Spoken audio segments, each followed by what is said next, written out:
Now, this illustration deals with switching outlets by spas or hot tubs in accordance with 680.43 says in car, item 3. Now, notice we illustrate in the illustration a hot tub or spa above ground.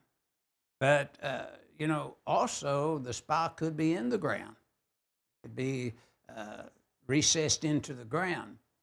But notice the switches in any manner above grade or in the ground has to be at least 5 foot from the inside wall of the pool. And here we're showing wall switches, meters, other type of overcurrent devices, anything that can serve as a switch, contact in some way. So a disconnecting means is required.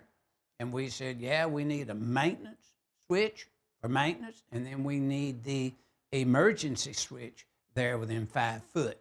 So figure 11-43 is simply illustrating switching outlets by spas or hot tubs in accordance with 680.43 says in car 3.